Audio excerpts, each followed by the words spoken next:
Le président Gbagbo lors de sa première audition à La Haye. Cette vidéo sera difficile à regarder pour tout vrai Ivoirien, mais nous avons l'obligation de vous faire un devoir de mémoire pour le combat qu'on s'apprête à engager.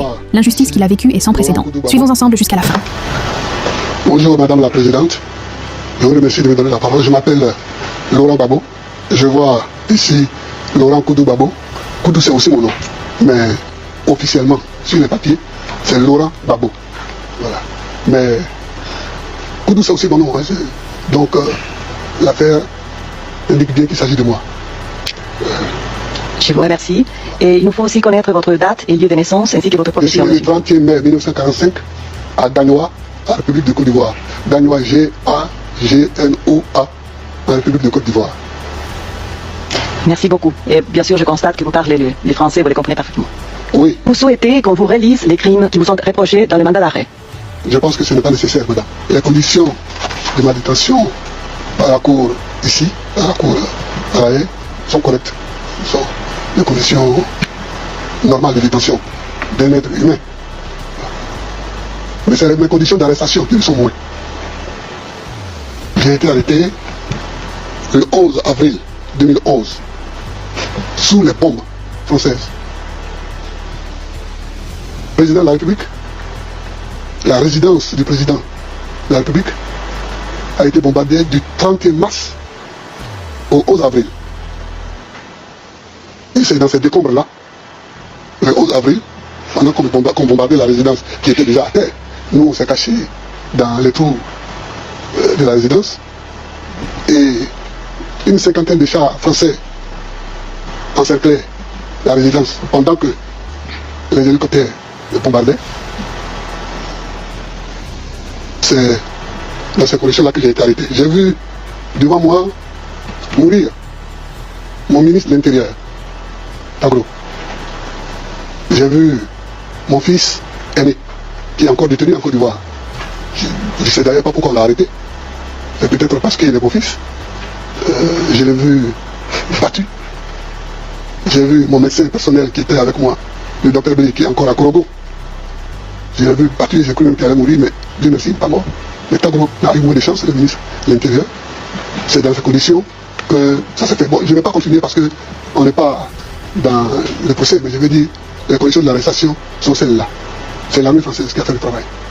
Et elle nous a remis aux forces de Alassane Ouattara qui n'étaient pas encore les forces régulières de Côte d'Ivoire, puisque les forces régulières travaillaient avec moi. On nous a donc amené à l'hôtel du Golfe, qui était le siège de campagne et le siège d'Alassane Ouattara, le 11 avril. Et le 13, l'ONUCI m'a transféré, enfin nous a transféré moi et mon médecin personnel, nous a transféré à Korogo, à peu près à 600 km au nord de la Côte d'Ivoire. J'étais logé dans une maison. J'avais un lit, une moustiquaire, une douche, donc la salle, j'avais 2 repas par jour à ma demande, parce qu'on m'avait proposé 3. Généralement, je ne mange pas 3 repas par jour, j'en mange que 2. Donc, le problème n'était pas là. Mais je ne voyais pas le soleil. Je ne savais ce qui se passe dans le ciel que quand il pleuvait sur le toit. Je ne voyais pas le soleil. J'ai vu, les quelques rares fois où j'ai vu le soleil, que quand mes avocats sont venus, ils sont venus à cause des difficultés. Alors même Maître Altit est allé jusqu'à Korogo, il a fait 2 jours, on l'a empêché de me rencontrer. Et ça a été tout le temps comme ça, une bataille entre les avocats et mes geôliers pour que je puisse voir. Alors c'est pas, je pense que ça c'était pas correct. Bon, là aussi je vais m'arrêter parce que c'est pas une séance pour apitoyer les gens. Hein. J'essaie de décrire ce qu'il y a à dire. L'enfermement,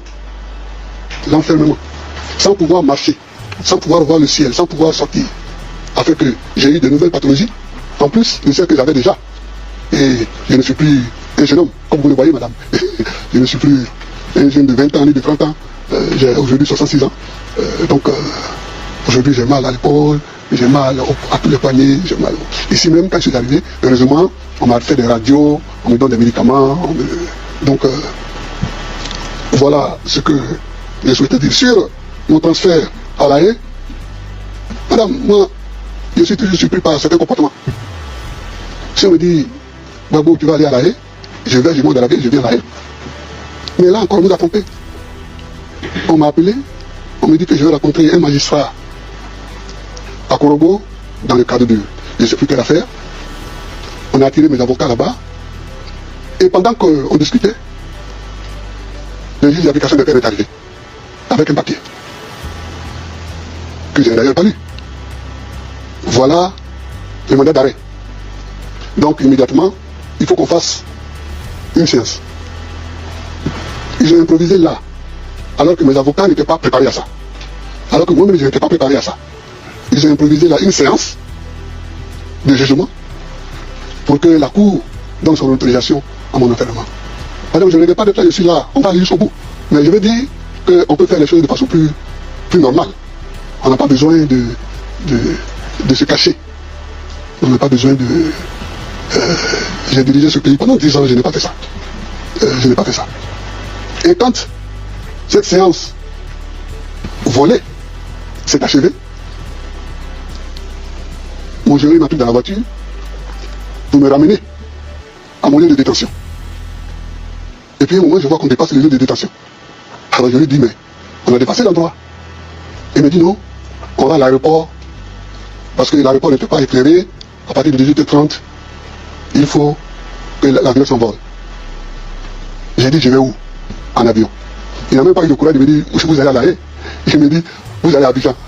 Alors j'ai ri, parce qu'il avait compris. Mais c'est comme ça que je suis venu sans rien. Sauf avec mon pantalon et ma chemise. Sans rien. Du tout. Donc je signale cela pour que vous puissiez prendre des précautions pour que prochainement, dans d'autres pays, dans d'autres cas, cela ne se répète plus parce que ça ne sert à rien. Ça ne sert à rien. Ça fait croire qu'il y a des gens qui sont de mauvaise volonté, qui n'ont pas envie de comparaître. Si on m'accuse, c'est qu'on a des éléments de preuve pour m'accuser. Donc, je comparais, je vais voir ces éléments de preuve, je vais les confronter à ma vérité, à moi, et puis vous jugerez. Mais ce n'est pas bon qu'on essaie de jouer des petits tours de passe-passe. Madame, voilà ce que je voulais vous dire sur les conditions d'arrestation, de transport, de transfert et de vie. Ici, on vit normalement, hein. Ici, il n'y a pas de... Ici, je n'ai pas de problème. Ici, je n'ai pas de problème. Voilà. Comment ne pas être révolté quand on regarde cette vidéo? Comment on fait? Monsieur Gbagbo Laurent a vécu une injustice sans précédent. Regardez son allure dans cette vidéo. Quelqu'un qui ne savait pas où il allait. Vous le prenez, vous le mettez dans un avion. Vous le transportez comme du bétail. Vous l'envoyez dans une cour en toute violation de ses droits humains, de ses droits les plus fondamentaux. Pourquoi? Son seul crime est d'avoir aimé son peuple. Son seul crime est d'avoir tenté de mettre en pratique la démocratie que vous-même avez initiée. Son seul crime est d'avoir voulu respecter les désirs de son peuple parce qu'il sait que c'est avec son peuple, c'est son peuple qu'il a élu. C'est révoltant. Et aujourd'hui, on aura des personnes qui vont défendre l'indéfendable. Qui vont défendre l'indéfendable. Dans mes recherches, j'ai eu à revoir énormément de discours du président Laurent Gbagbo. Énormément. Mais celui-ci, il m'a touché, mais avec profondeur. Parce que je ressens l'injustice. Et ce monsieur-là, il a porté sur son dos le fardeau des Ivoiriens. Et aujourd'hui, à 80 ans, il veut encore se battre pour notre dignité, pour notre liberté. Qu'est-ce que nous, Ivoiriens, devons faire? Nous devons perpétrer son combat. Nous devons continuer son combat. Nous devons nous battre pour arracher cette liberté. Parce que M. Laurent Gbagbo a payé le prix fort pour cette liberté. Allons nous laisser une seule personne macabre nous l'enlever, violer nos droits les plus fondamentaux, nous brimer. Allons nous laisser son combat mourir. Si c'est levé à 80 ans, ce n'est pas pour rien. C'est parce qu'il s'est battu pour quelque chose depuis des années. Et aujourd'hui, il est en train de voir que tout ça est en train d'être rejeté, d'être remis au second plan. On fait comme si son combat n'a pas existé. On veut faire en sorte que Gbagbo Laurent, on veut effacer les traces de Laurent Gbagbo en Côte d'Ivoire. Allons-nous le permettre? Nous ne sommes pas en train d'idéaliser ou d'idolâtrer un homme. Mais nous sommes en train de faire face à la réalité. Et la réalité, c'est qu'il n'y a pas un homme politique égal au président Laurent Gbagbo en Afrique. Il n'y a pas un homme politique égal. En termes d'idéal, en termes de combativité, en termes de valeur, il n'y a pas un homme politique en Afrique égal à M. Laurent Gbagbo. Et je pèse mes mots. Et je mets quiconque au défi de me dire le contraire. Chers Ivoiriens, moi si je me suis levé aujourd'hui pour parler, c'est parce que je veux me battre pour qu'on retrouve l'un des points essentiels pour lequel Gbagbo Laurent s'est battu. C'est notre notre patriotisme. Il faut que les Ivoiriens se rappellent de ce qu'ils sont. Il faut que les Ivoiriens, même après Laurent Gbagbo, quand ils vivent une injustice, ils sortent.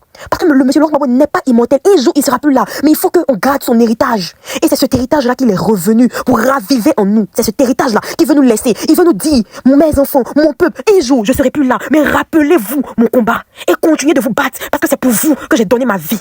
Je m'arrêterai là.